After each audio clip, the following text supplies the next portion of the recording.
Good afternoon. I'm Tom Sliker, and glad to be here at Drupal Camp Ashville.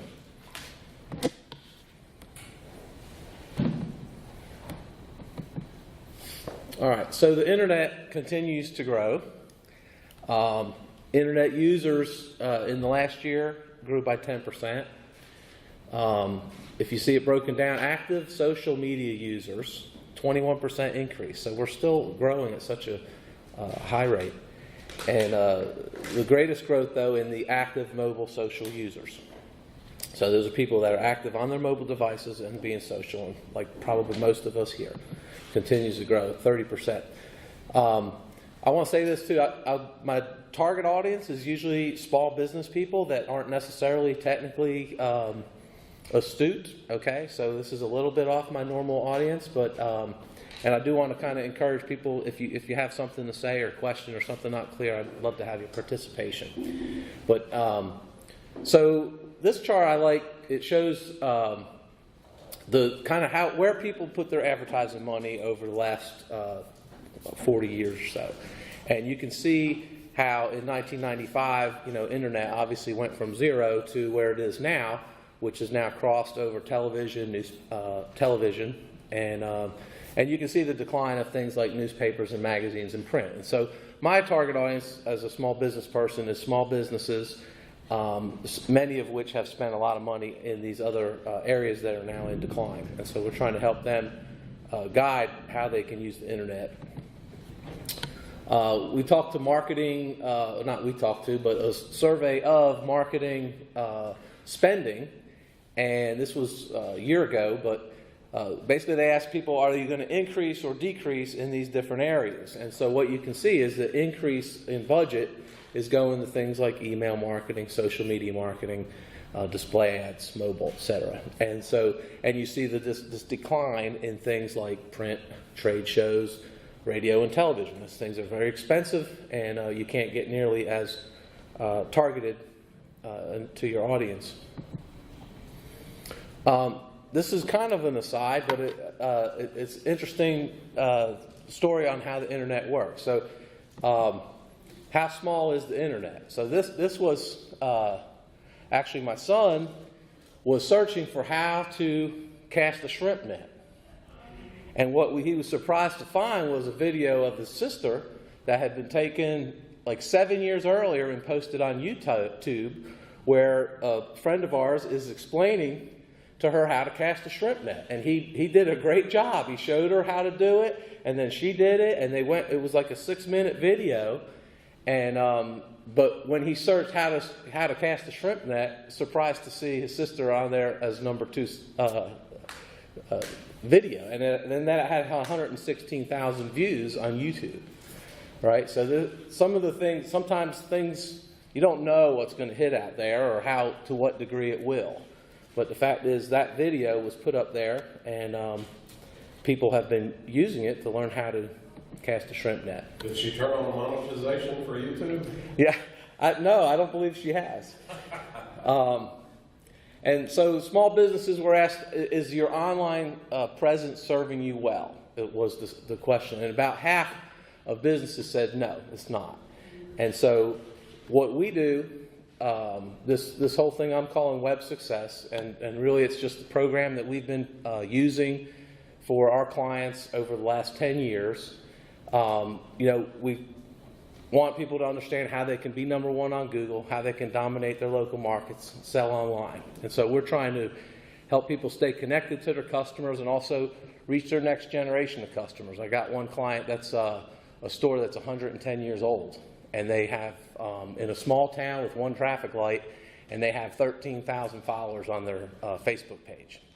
And so when they want to sell clothing, they're the largest Carhartt clothing store in South Carolina, in this one red light town. But so we're trying to help small businesses reach new customers and increase sales and improve the bottom lines. The Web Success, this was my first ebook. Isn't that lovely? I looked great back then. Just a little bit about myself. Okay, I grew up in New Jersey. As soon as I was old enough to go away, I went to South Carolina. I went south and I went to college at the University of South Carolina. I'm a Gamecock. Spent a lot of time in corporate IT, doing a lot of big projects, and Ag First Farm Credit Bank was my last job in IT. Meanwhile, I had started Broad Street as a kind of a part-time gig, just always kept my hands in web development, and got involved with Drupal back in 2007 or so, version 5, and been doing Drupal pretty much ever since, but that has grown more and more into trying to help people, use the internet, use the web to increase sales, reach new customers, etc. And so what we do, what a lot of agencies do, very similar, mobile-friendly web development, e-commerce, search engines, AdWords, etc., content management. We do social media marketing, email, and then this web success stuff. The top lady there is my daughter Marjorie. She works with me full time. She's a Google certified AdWords consultant, and she is really mostly focused on SEO and pay-per-click. And then Angela, who manages our office. And then we have several developers that we use as needed. Really quick story, like why I called my company Broad Street. When I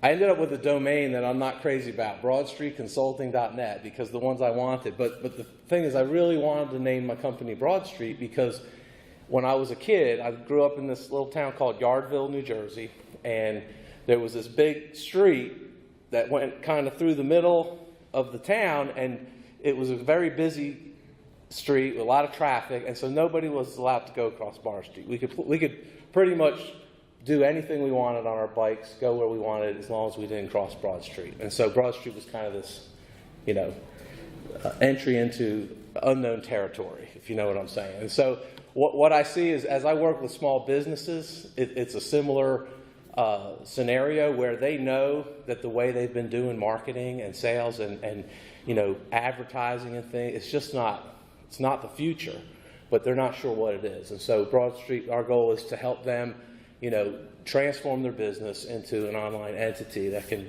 continue to grow into the future as with the internet. Just a few quick, I'm not going to do too much details, but these are what's happened is I've kind of gravitated toward a certain type of client, and most of these are family businesses. They're between, say, $500,000 and $10 million a year. That's a broad range, but still you're talking about family businesses run by a handful of people and a really strong staff, and committed to a certain product or a certain niche. And so, but most of these guys, a lot of these businesses are in like a transition where you have somebody's getting close to retirement, or at least thinking about it, and you have the next generation kind of taking over, and one here is the first one there is Busby Trucks, which we're going to talk about a little bit in my couple case studies here. But they're in this same red light town, and with 26 employees and shipping stuff all over the world. This other one here is a technical school up in Pennsylvania that is also a family-run business. This is the younger son that has taken over, and we're doing a lot of Google work with them, a lot of AdWords, and also web development. And CopDoc is another one with a real niche player that has built an online e-commerce store and has continued to grow his business very rapidly. And then Tyler Brothers was the one I mentioned about the store with all the Facebook users. So what I call the web success strategy is it's really just a matter of looking at certain things that need to be done if you want to have a complete online presence, and how you can use the internet to continue to grow your business. And so one thing, I start with the website and the storefront. It's kind of like the home base. Like you need a website, and if you don't have a storefront, if that's not part of your business, you're remote or vagabond or whatever it is, that's fine. But some of my clients already have a store. And so do they want to drive more traffic into their store? How can you use the internet and social media and so forth to drive traffic in? Or are they trying to push people more to the web or more to some other means? So we talk about website and strategy as far as what do you want to accomplish with your website and storefront, how these two can interchange and work together. So we also talk about local strategy more and more. Some businesses really depend upon people being close by.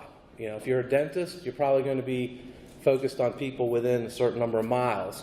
But if you're selling truck parts and you're shipping them, you can talk to anybody in the world. So we like people to think through that, and we talk through that.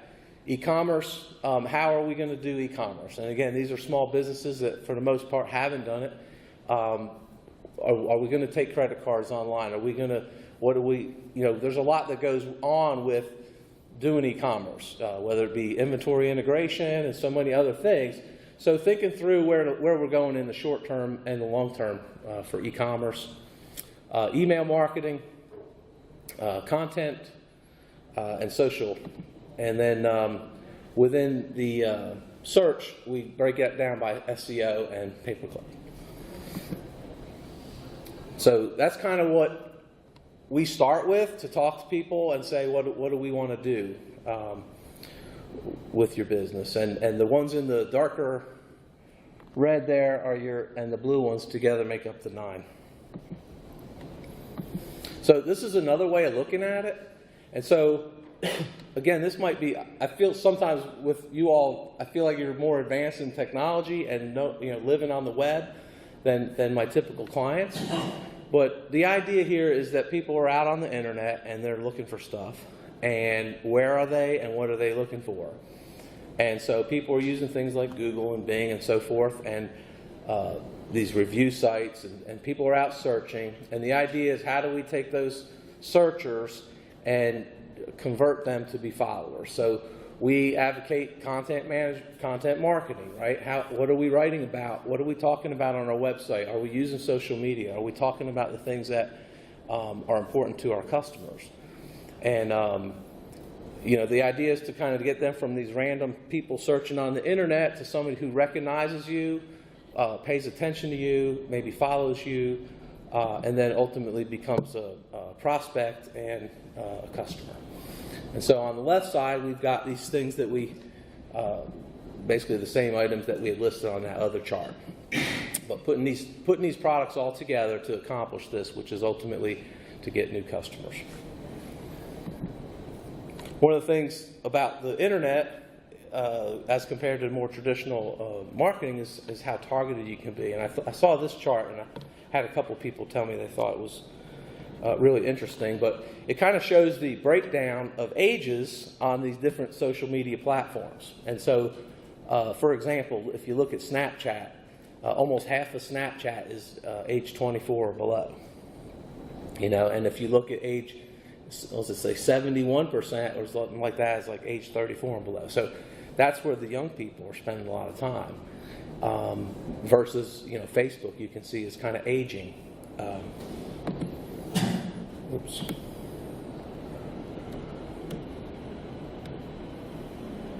This is just another one too. I try to explain how big the internet is, but this compares countries, the number of people in different countries, to these social media platforms. Okay, so Facebook has more users than China has people. Okay, so it's just such a huge number of people. The target is kind of hard for us to comprehend how many people are out there on a tool like Facebook. So what I want to do is just kind of walk you through a case study of where we kind of touched on with one client, how we touched on each of these different areas and the type of things that we can do. And hopefully it'll give you some ideas. And by the way, this is an introduction webinar. What I'm doing a 10-part series, and this is just like the introductory, okay? And then we go back through each of the 9 in a little more detail and help you understand how to actually implement some of this stuff. So this is a high-level view, and we're going to look at Busby's and basically how they started out as literally like a paint and body shop with one little shop.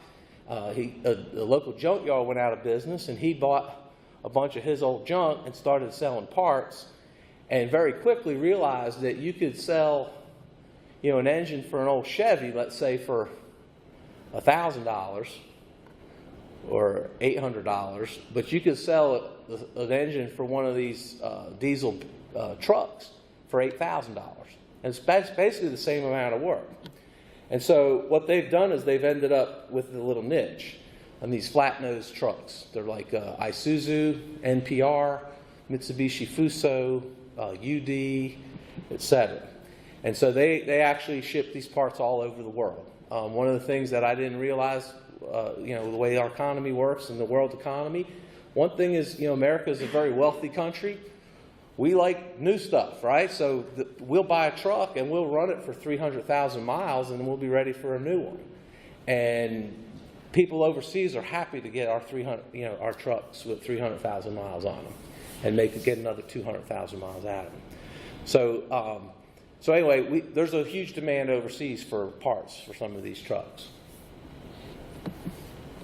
So first, looking at the website and the storefront strategy. One of the things was, sorry, I'm messing up. With the website, again, you'll find if you look at my websites, there's a lot more beautifuler websites out there. So we're really trying to emphasize function over form.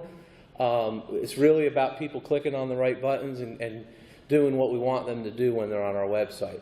So we have a website. It's been in Drupal. It's been out there for probably about 10 years now. It works very well. We actually implemented on top of Drupal Commerce, so we're prepared to, when they're ready, we can start selling things online. They prefer more of a consultative sale with these parts. A lot of people think they know what they want, and they don't know until they call. And so at this point, there's very few parts that they would want to sell off the website. They want somebody to call, and they want to talk them through it. And that's the way that's remained, even though we continuously question, is there anything we could do to allow that transaction to happen in real time? Of course, it had to be mobile friendly. Also, we have a lot of Spanish-speaking customers, and we have a Spanish staff on the phone, so we really try to cater to multiple language, but especially Spanish. And then again, what we're mostly driving for is that call now. That's really what they want, is phone calls. And I'll show you also the little parts request form. So their typical users are, a lot of times these are mechanics looking for something specific, like I need a transmission for this particular thing. Some of them are, like fleet managers that are, managing dozens of trucks. So anyway, it's a huge database. I mean, strategically, what we wanted to do was just have a lot of words on there, a lot of pictures, a lot of things that show you all the trucks that we have, all the parts that we have. We wanted you to just go here, and at the very least, if you can't find it, you're pretty sure it's on there. But we organize by make and model, by the different parts, and of course we have a search as well that works very well. Literally, like those parts by category, there's like 80 something categories, but we have them. We have something in every one of those categories. Also on the landing pages. So one of the things that we've done is continue to evaluate the landing pages and try to improve our conversion rate. Basically, how we measure conversions is clicks on the call now and filling out the form. And so that's what we mostly want, and that's what we're tracking. And one of the keys on landing pages is just to not give too many choices. Now, in this case, we still have a lot of options on that page, but what we're mostly trying to drive people toward is that form submission.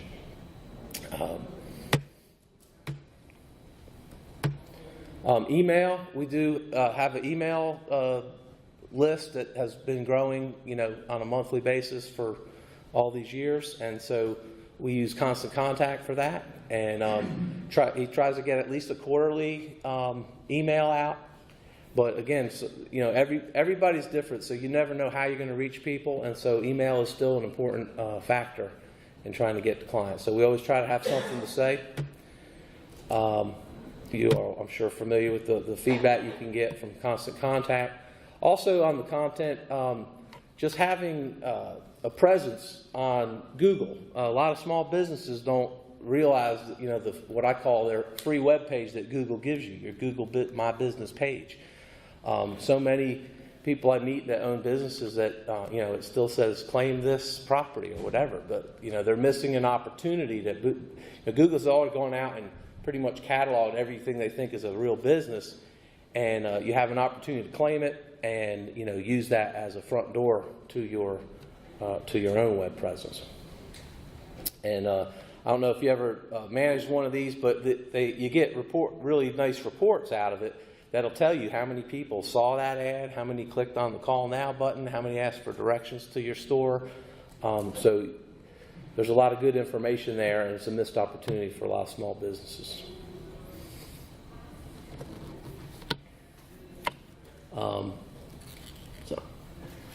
Yeah, this was just showing the reviews. Like the reviews is really important more and more. I believe Google is more and more checking the reviews, and if you have a lot of good reviews, it's going to help your ranking.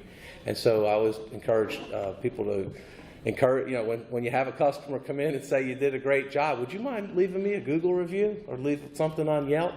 And sometimes it's just a matter of asking, but it needs to be done.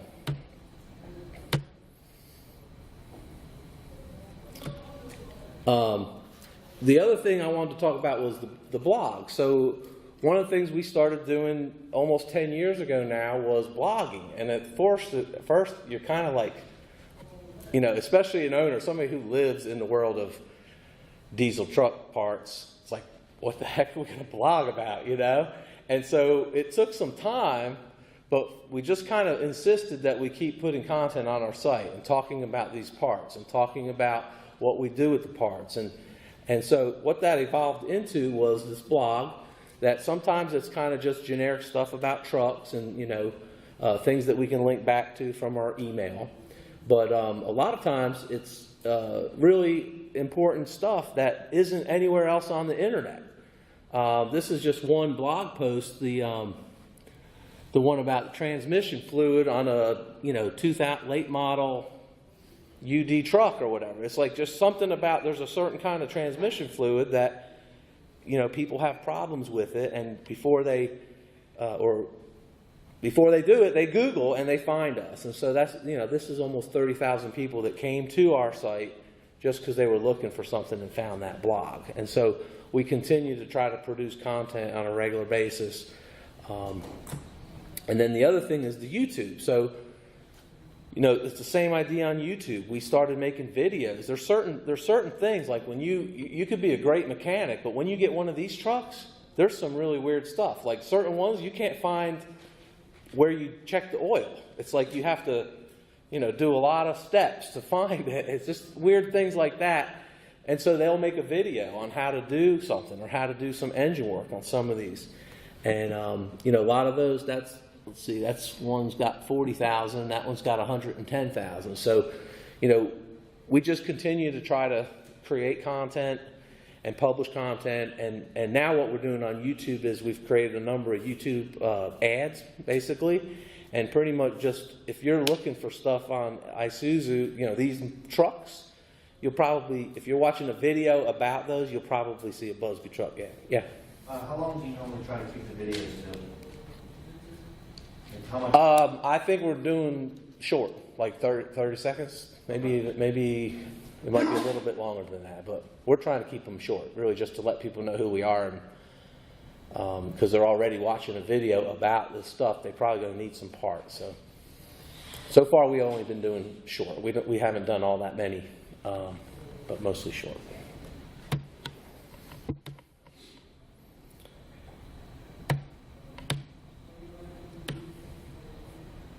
So really just to kind of summarize on Busby what we did, you know, we're doing those things on the content, the blogs, the reviews, the videos, the e-commerce. I think I mentioned we're not doing full e-commerce right now. They prefer the phone calls.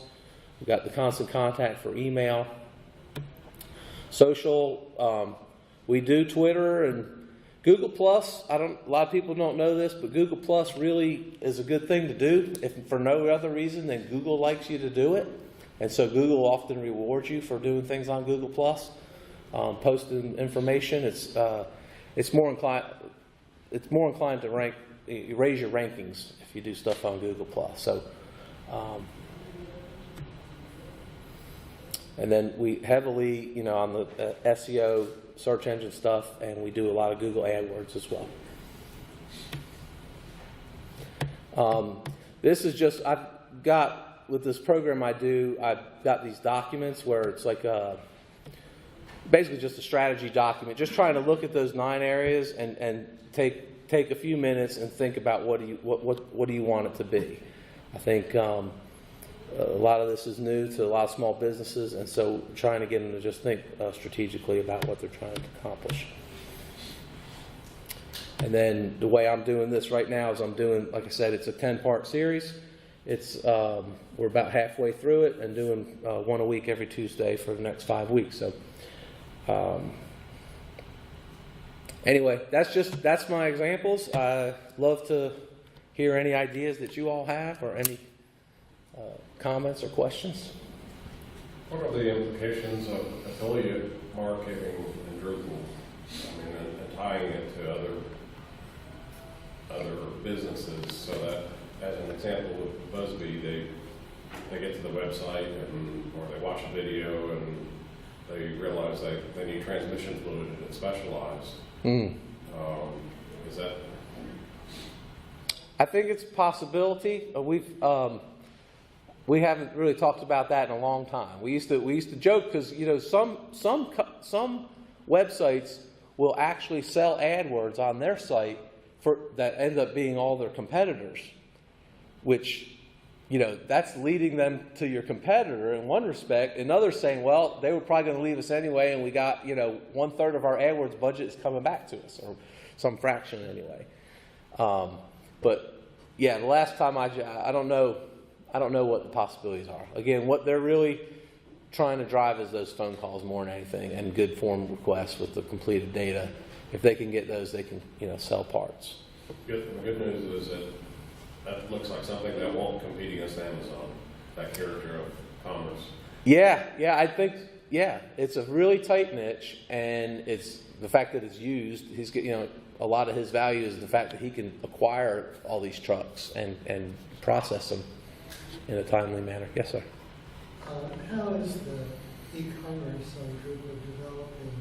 I know you're not fully using it yet. Have you been keeping up with? Everything I do is Drupal 7, and Drupal Commerce works like a charm. I didn't mention this, but since we're in a Drupal group, I'll tell you, we've been hosting Drupal. We use Ager, which is a multi-site management system, and it's perfect for me as a pseudo manager. Like I don't have to go to a command line. I can just go create a new website. I can clone things and back things up. I can use Ager as my control center for managing 30 or 40 websites. AEGIR. It's a multi-site. It's a multi-site manager, I guess is how you would say it. But if you want to play with it, you want to pull something called VOA, which is yes. Super Octopus and Ager. You're right. And you can install it in it. Ager's a nightmare to install on its own. So there's actually a way of installing it with VOA. You're right. It will do it and set it all up. That's what we do. That's right. I have a sysadmin that does all the nuts and bolts of that. So I believe what you said is right. Everything we do is VOA. Yeah, the VOA is the way to go. It's almost trivial to set it up. Follow the It's basically a pre-built server. It's basically a pre-built server that supports Ager. And but I'm a pretty big fan of Ager. Again, I don't do the things people might hate about it. Is probably not the part I do. But for me and what I need to manage dozens of sites works really well. And then what I was getting to was we basically have what I call our out-of-box site. So we've built a site that over the years, when I press the button and say create a new site, our installation profiles build the exact site that I want it to be. So there's very little tweaking to do. And I've got something I can immediately, build something that the customer can see. And I do use Drupal Commerce. I'm a big fan of it. It works like a charm for me. Our out-of-box site, like say, I press a button, and when it comes up, we can start doing transactions within an hour. I mean, it just works for me, for what we do. So it's not ready for Drupal 8 yet. Well, Ryan was here earlier. I think they just released Commerce. Is it Commerce 2.0? Yeah, it's released. It's close. It's not far off. Yeah, that's right. Which is September. Mm-hmm. Yes, sir. I had a question. You mentioned about using Google Plus. Can you share more thoughts on that? Like what exactly can you do? Or what? Yeah. Well, what you can do on Google Plus, I mean, to me, it's kind of like a hybrid of Facebook or Twitter, but it's just another place to put content. But the thing, I don't have the chart handy, or I'd show you, but I've got a chart where somebody reverse engineered search rankings to see what different factors affected different things. And one of the things that came out was Google Plus was pretty high up there. So you know, and we've done a number of experiments where we did things on Google Plus, and you know, sometimes when you talk about something on Google Plus or publish on Google Plus and then link back, it helps your search rankings. So that's the main reason we do it. We do it because it helps, not necessarily because people are on Google Plus looking for information. I don't think. Does anybody here use Google Plus regularly? Okay. Do you have for what? For our business. And do you like go out there and publish stuff and also follow people? And, Yeah, we publish that. yeah. So there was a group. I know there was like a tech group down in Charleston that was like really active in Google Plus, and so I got on Google Plus a little bit and just to see what they were doing, but I don't see a lot more than that. Groups in Google Plus because there's nothing else in it. So you own it. You don't have to deal with all the crap that comes with Facebook. Yeah. Yes, sir. The YouTube videos, how do you drive traffic from them back to the site? Do they have your phone number on there? How does that help actually build business for like BuzzFeed? Yeah, I think it does. I mean, it's pretty clearly labeled. You know where the website is. You know, it ends with some kind of summary. I think that telling them where to go with the website address and stuff like that. The video itself links them to. Yes, and actually, I think since we've done these, I think YouTube's giving a lot more options, and we probably need to go back and enhance these to do all the new cool things you can do with YouTube. But yeah, I think it does. I can't tell you that I have proof that people are going from the video to the site. You know, but it definitely. We get a lot of people that call because they saw the video and they already know. The reason they started this was because people were always calling, you know, with these problems. And so now they can just say, go check our video, you know, because there's certain things that everybody has an issue with these trucks. So, yes, sir. What's that? You guys make Yeah, we do. We do. Premiere Pro or whatnot? We use Premiere Pro. We're Adobe users. Using professional cameras or just? Pretty good cameras, HD quality cameras. Generally speaking, yeah, we usually have 2 of those for most of the stuff we do, and we've got, you know, we've built our capabilities a little bit. We have a good mic, which makes a big difference depending on where you are. So you have wireless mics, and you have 2 cameras, and you have lighting. We have a sound. I'm not the expert here, but it's like a sound recorder that plugs onto the camera, and a mic associated with that. So we're recording onto that. So we can record the sound on a separate track with better quality than the cameras have, generally. Yes? For the email marketing solution, you gave an example. So what kind of analytics are available? Like, would it let us know how many emails were actually read, or how many people are clicking the links in the email? Yes, I kind of skipped over that, but yeah, Constant Contact and MailChimp are the 2 that we use the most, and yeah, they give you really good feedback on you know, how many opened it, how many clicked on which link, you know, that kind of stuff, so you can see what people Referral kind do. of stuff in the Google Analytics data. Oh, in the Google? In the Google Analytics data, there is a referral, like from where the it comes based on whether the, let's say. Yes, the it was source. available on YouTube versus in the email. Yes, you can do that. Do you have a list of the 9 ready No, I don't have a list of the 9. I'm purposely like not being too clear about the 9, but because they're not. Let's see here. Are you rolling those out on YouTube, or how are you rolling out the 9? Yeah, mostly I'm doing like a go to meeting, and then I'm doing a recording that and putting them out on YouTube right now. What's your YouTube channel? Good question. It's Broad Street Consulting is the name of the company.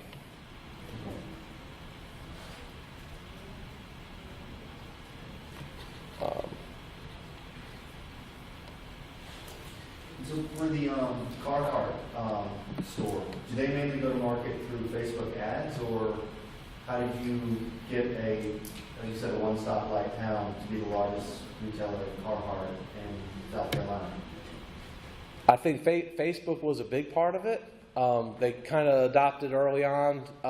They love Facebook, and it seemed like our one thing is they have enthusiastic customers. People love coming to the store. I mean, it's like people from the city, like an hour away, come out to the country for a day trip. In Christmas season, people will make a day trip and come out there and spend hours in there. And They already had some brand awareness, so I was marketing. yeah, one of the things they do that is a moneymaker, but also it helps get them out there is they sell work boots and shoes, and they've got a big trailer. You probably see these like with Red Wing boots or Georgia boots, and he goes out to one of the guys goes out probably 3 or 4 days a week. Actually, I have 2 trucks going pretty steady and going around to different factories and stuff like that where they sell safety shoes and that kind of thing. So they're doing safety shoes, but meanwhile what they do is they bring the Carhartt stuff out there, and people get to know them, and they're like, well, you're only an hour away, be sure to come for the big sale. And they follow us on Facebook and that kind of thing. And so that's kind of how we've built it. I try to remind him, keep adding, put out your list and get people to sign up for the email newsletter. So just keep on growing it. And so, yeah, I'm not sure how many they've got on their email. It's probably 5,000 or 6,000 on the email, and then Facebook's kind of where, but we do, and there's a lot of things that you can do that drives activity on Facebook. And I mean, you can do a lot for $50 on Facebook. It's just incredible what you can do. So they'll do that sometimes. We'll have something and we'll promote it and just blow it out on Facebook. And I mean, the phone will start ringing and they'll start getting rid of all their excess jackets or whatever they're trying to sell. How do you guys, where's it go to market to capture more emails for most of your customers or clients? Where's the what? How do you go to market to capture more emails so you have a larger email strategy?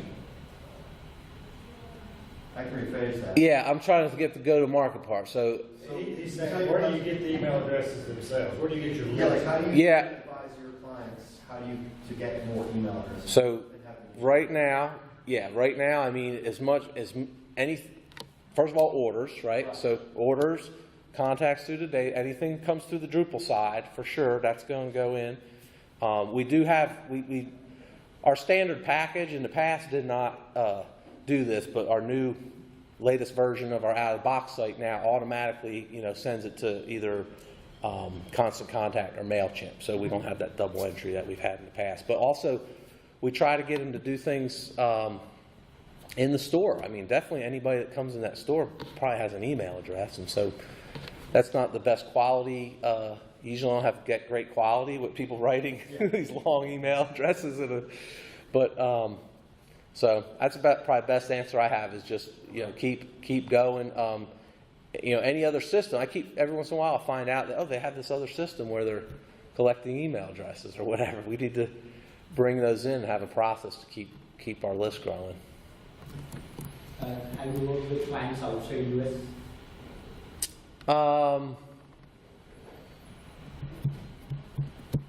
I would say no. Okay, and Yeah. within US, let's say we are talking about the East Coast or the West. If you have worked with different clients, do you see the strategy when you engage a client initially? The strategy changes based on the demography or the part of the world. Not for me. It's more like, you know, that where I have at the top the website and the storefront and the local. It's kind of like, you know, that thing. Like one of our clients is an attorney in Fresno, California, and they're like, if you ask people who's the best law firm in Fresno or whatever, you know, a lot of people are going to say them. But on Google, they're the Pitts, and you know who's number one? The guy that's yelling, "Call me now!" You know, that guy is like number one on Google. I mean, he's got SEO, and he's, you know. So my point is, for them, they really are focused on the locality. I mean, they need to be number one in Fresno before they're going to be number one anywhere else.